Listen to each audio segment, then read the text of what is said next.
안녕하세요. 반갑습니다. 메시아 찾기 프로젝트에 오신 것을 환영합니다.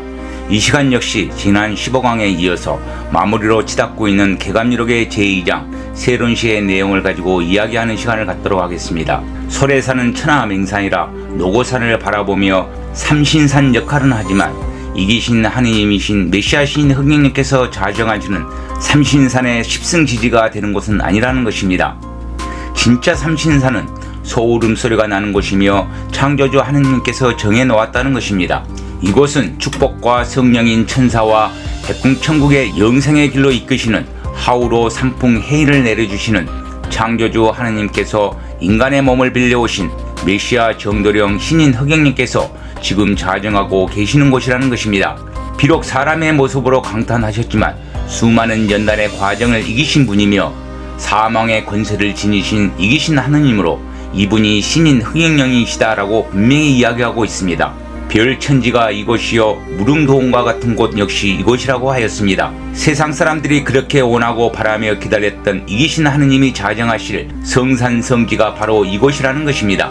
그러니 나의 피를 물려받은 천손민족의 후생들아, 하느님께서 인간의 몸을 빌려 좌정하고 있는 이곳 성산성지 하늘궁을 떠나지 말라는 것입니다. 하늘의 권세와 권력과 권능을 쥐고 오신 흑영령 신님의 감로해인을 얻을 수 있는 운수가 여기에 있으니 진짜 삼신산 아래 소름소리가 나는 땅으로 인류를 제도하기 위해 섭리의 가르침이 넘쳐 흐르며 이러한 신님의 권능과 가르침을 통해 하늘의 백성으로 거듭나니 처음으로 하늘의 백성이 나오는 곳이며 하늘의 백성으로 거듭나는 모든 사람들이 소원 성취한다는 것입니다. 이에 문장을 다시 한번 정리해 보겠습니다. 설해산과 노고산은 명산으로 삼신산 역할은 하지만 어느 도단의 말세에 인류를 구원하기 위해 세계 통일의 전초기지로서 창조주 하나님께서 전개해 놓고 인간의 몸을 빌려오시어 좌정하시는 진짜 삼신산화 우명지가 아니라는 것입니다. 그런데 왜 설해산과 노고산을 언급했을까요? 물론 성산성지가 되는 자리를 누구나 찾을 수 없게 하는 것도 있지만 흑영령 신님께서 그 자리를 찾을 수 있도록 힌트도 주었다는 것입니다.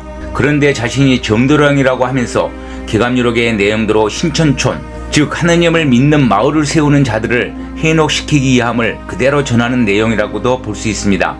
예를 들면 설해산은 시흥과 인천에 걸쳐있는 높이는 299.6m로 개감유록에서 소사와 범박이라는 단어가 이곳에 이치해 있지 않습니까? 소사나 범박이 마치 지명을 비유하여 신님을 표현한 내용임을 모르는 가정들은 그곳에 신앙천을 세우지 않았습니까? 특정 종교단체를 거론하진 않겠습니다만 여러분도 잘 알고 계시리라 봅니다.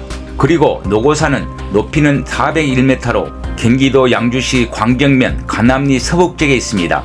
이들 산줄기는 양주시 장흥면 고령산 앵무봉과 일영봉을 거쳐 북한산 국립공원의 상장봉과 오봉산과 도봉산으로 이어진다고 되어 있습니다. 이는 노고산과 삼각산 그리고 설해산의 주산인 앵무봉이 휘감고 있는 가장 높은 신령한 고령산인 것을 알게 되면 모든 것이 풀리는 것입니다. 따라서 삼신산화 우명지라고 하는 곳은 산도 아니고 들도 아닌 산면이 산으로 둘러싸여 있는 분지라는 것입니다. 영상에 나오는 지도를 따라와 보시기 바랍니다.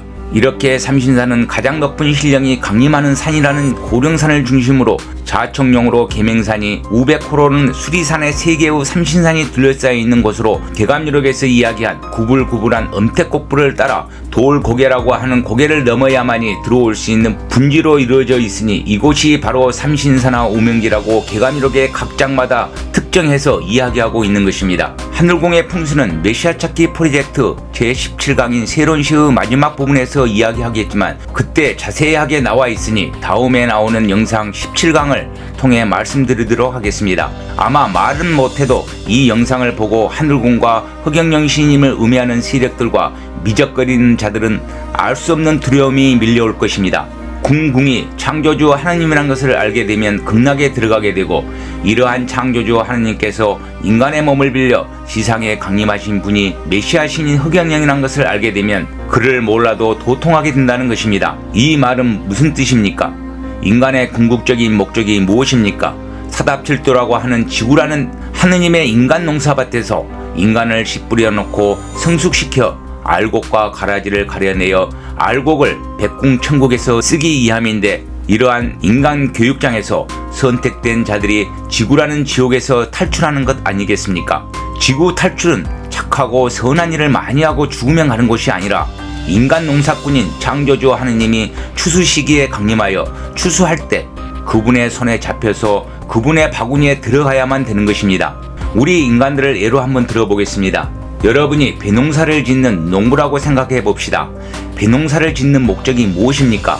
쌀을 통해 여러분의 생명을 유지하기 위해 농부가 초봄부터 들에 나가 논을 갈고 벽실을 뿌리고 모를 내고 김 메고 병충해 등 많은 자연재해를 막아내면서 가을에 농부가 추수하는 거 아닙니까? 여러분 손으로 추수한 배는 타작을 통해 알곡과 가라지를 걸러내고 가라지는 거름이라는 지옥으로 떨어지고 그나마 알곡이라고 추수한 배들은 또 한 번 배를 방앗간에서 정미 과정을 통해 쌀과 쌀래기로 구분하여 좋은 쌀만 밥상에 올라오게 되고 쌀래기는 닭모이와 같은 동물의 몸을 만드는 데 쓰이게 되지만 진짜 알곡인 쌀은 여러분의 피가 되고 살이 되는 것이 아닙니까? 이러한 과정에서 얼마나 많은 배들이 낙오하게 됩니까? 이와 같은 정미 과정 또한 인간에 비유하면 정미 과정은 그나마 흑영령 신임을 아련한 자라도 계속된 시험을 통해 알곡과 가라지를 구분하는 심판의 과정임을 아셔야 합니다. 지금이 그 시기 중에 하나일 것입니다.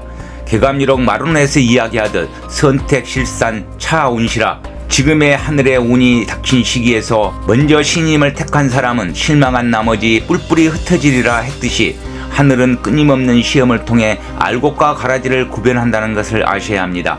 이처럼 하나를 알면 열을 아는 것처럼 하늘의 이치 또한 똑같은 것입니다. 우리 인간이 배농사를 짓듯이 하늘은 알곡의 인간을 얻기 위해 사답출두인 지구에서 인간 농사를 짓는다는 것입니다.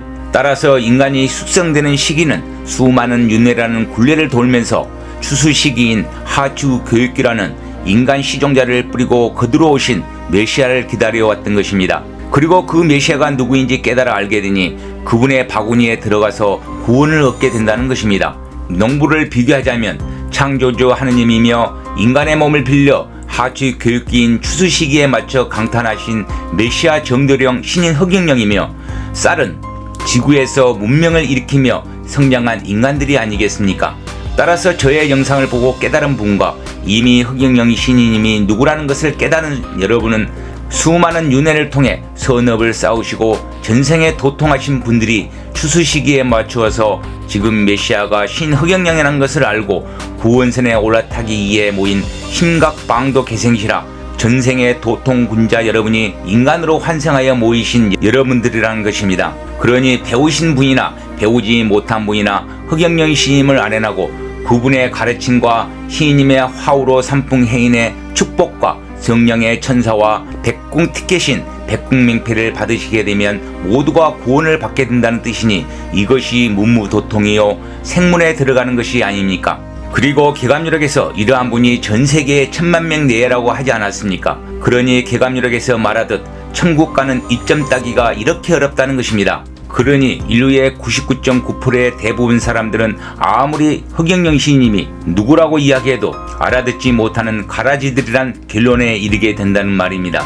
하지만 계속해서 1000만 명이 될 때까지 알려야 하지 않겠습니까?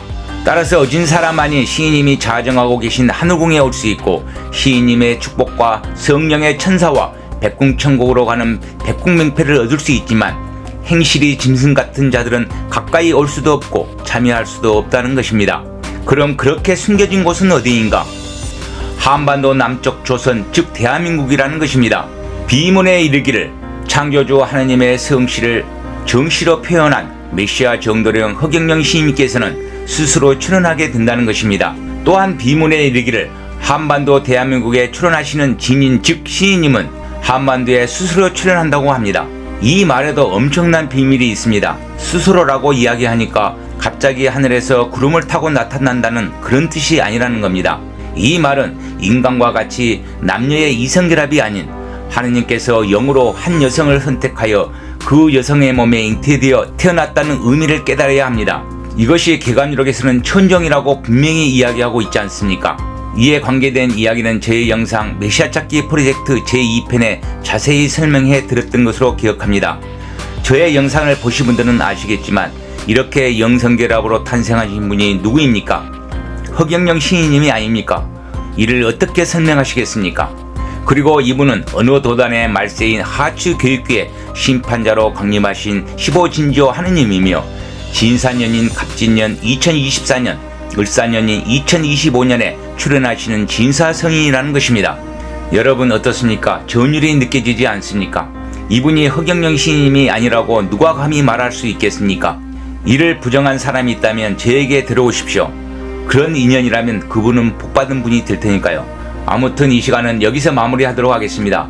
다음 시간에는 개감유록 제2장 세론시의 마지막 문장을 통해 진짜 하늘궁을 어떻게 표현하고 있는지, 메시아 정노령이신 허경영 시인님을 어떻게 묘사하고 있는지 하늘의 메시지를 전달해 드리며 세론시가 전하는 내용을 마무리하는 시간을 갖도록 하겠습니다.